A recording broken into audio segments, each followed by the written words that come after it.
Salut à tous et bienvenue sur Corona Info, la chaîne YouTube qui vous tient informé de toute l'actualité concernant le SARS-CoV-2, autrement dit sous son nom le plus célèbre, le Covid-19. Dans cette vidéo, je vais vous résumer en seulement 3 points l'essentiel de l'actualité de la semaine. D'abord à l'échelle nationale, ensuite à l'échelle européenne et enfin à l'échelle mondiale. Mais t'es con quoi, la question? T'as oublié la question? Mais... Ah oui, merde, je voulais vous poser la question, qu'en pensez-vous de mon fond? La dernière fois, c'était un fond complètement blanc et certains m'avaient dit que c'était beaucoup trop, que ça piquait les yeux. Surtout si on regarde la vidéo pendant la nuit. Alors dites-moi en commentaire lequel des deux vous préférez, je vous attends nombreux. Commençons par le commencement. D'abord, à l'échelle nationale, on retrouve bien évidemment la France. Et pour le petit point en culture générale, est-ce que vous saviez qu'autrefois la France s'appelait la Francia Occidentalis?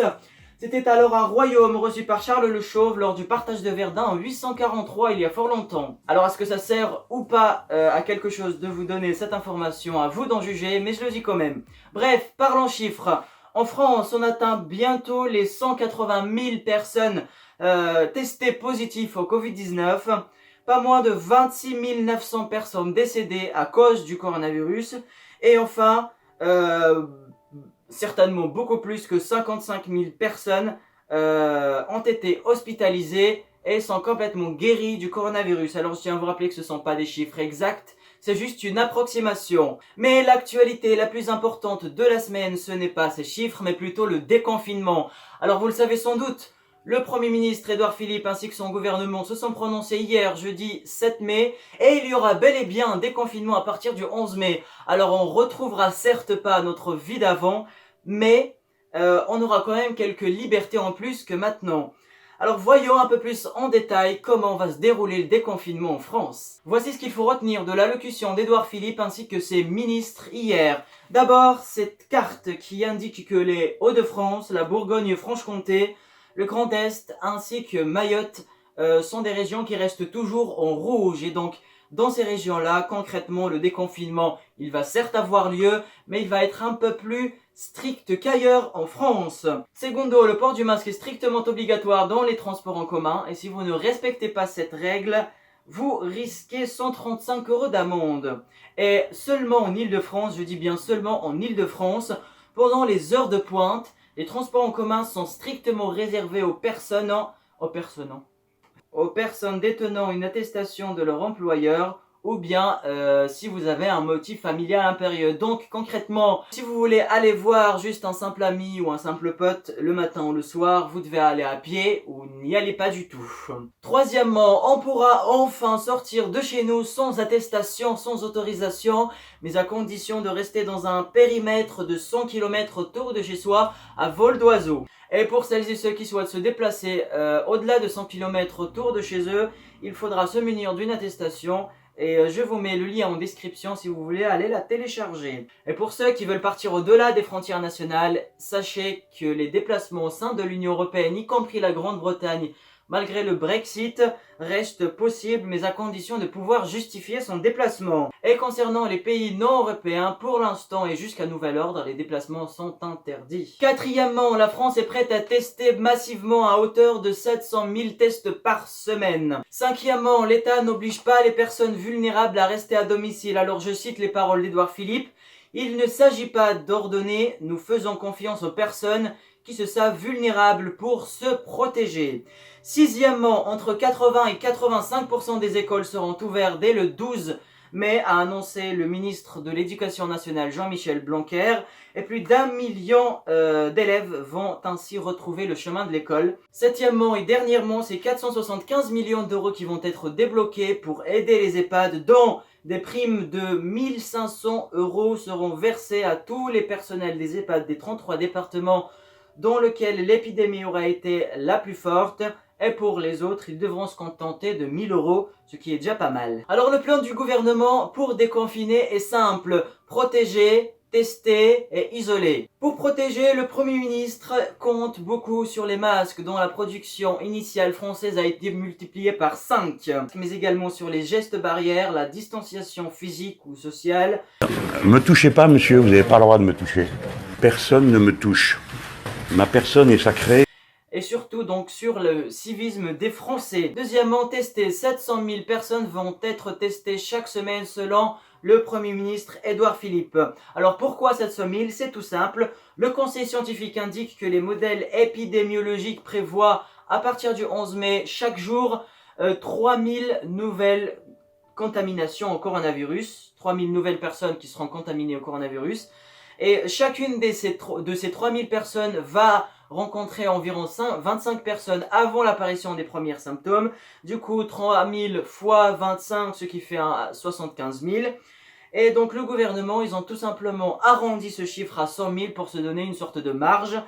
C'est donc 100 000 tests par jour qui vont être faits à partir du 11 mai. Il faut savoir que ces 700 000 tests par semaine vont être complètement pris en charge par l'assurance maladie et donc personne ne paiera rien.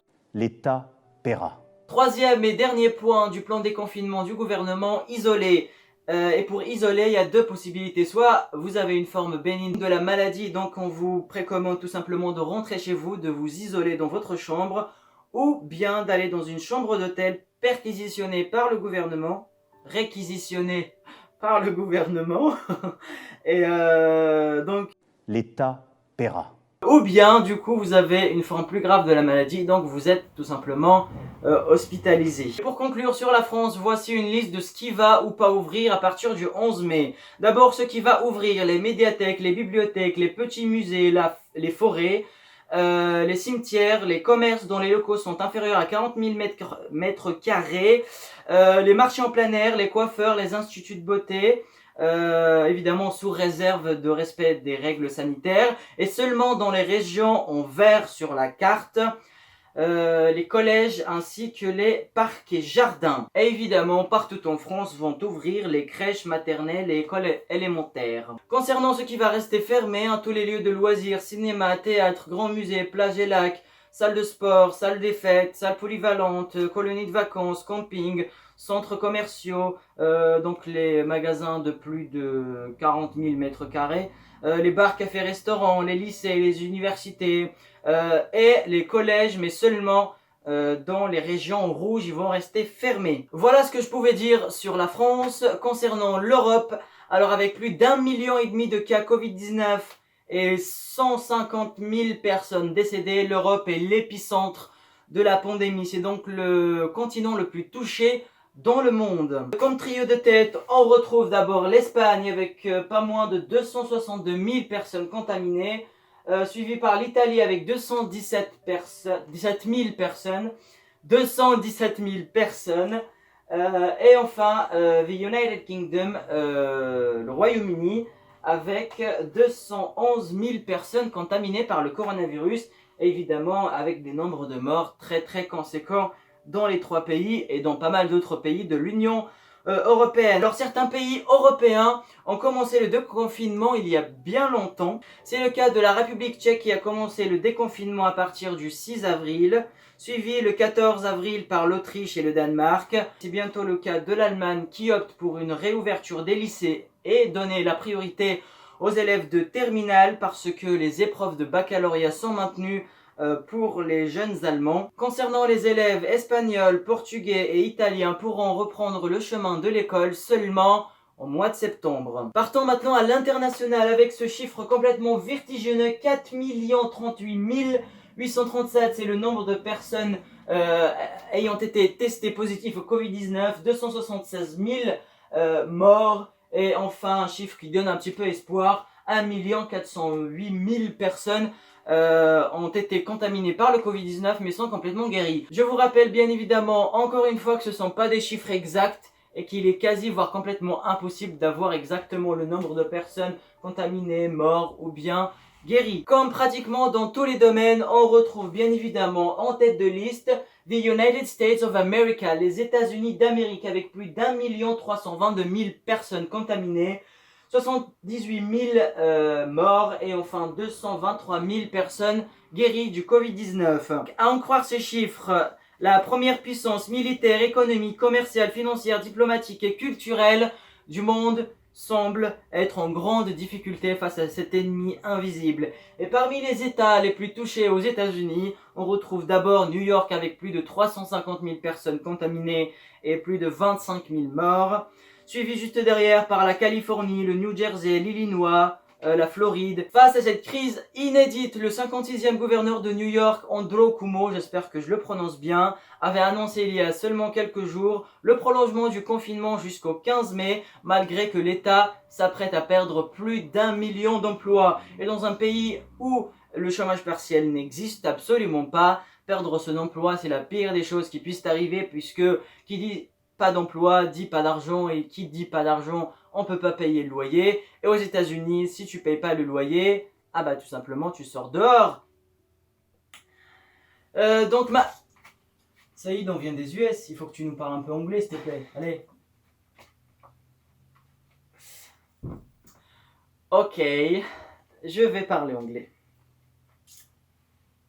Let's change the country, even the continent, and go to the north of Africa, seeing the evolution of the coronavirus pandemic in my dear birth country, I mean Algeria. It was good, no? Ah merde, il est parti.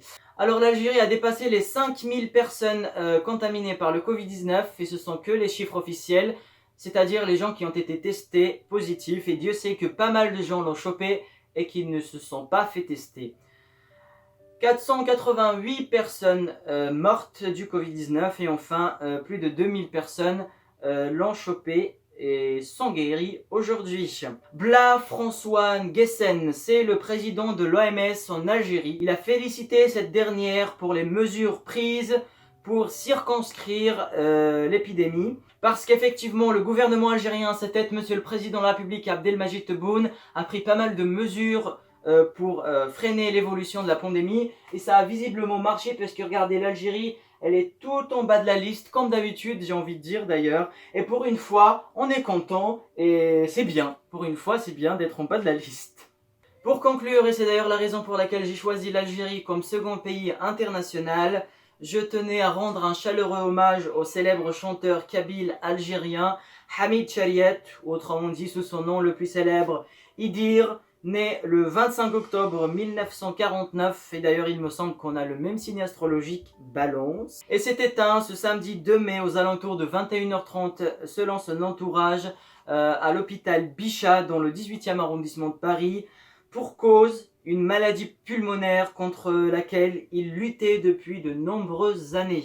Et donc pas du coronavirus. Alors je ne savais absolument pas qu'il était aussi célèbre que ça, puisque seulement quelques heures après son décès, un déluge d'hommages s'est abattu sur tous les réseaux sociaux, que ce soit Twitter, Instagram, Facebook, Snapchat, partout. Des artistes, des humoristes, des personnalités publiques, des personnalités politiques, qu'elles soient algériennes ou françaises.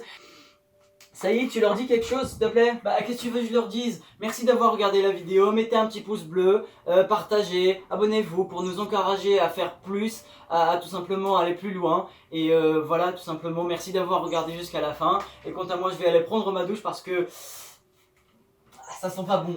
Ok, bye. Voilà, merci encore une fois d'avoir regardé. N'oubliez pas de mettre un petit pouce bleu, de commenter, et à plus.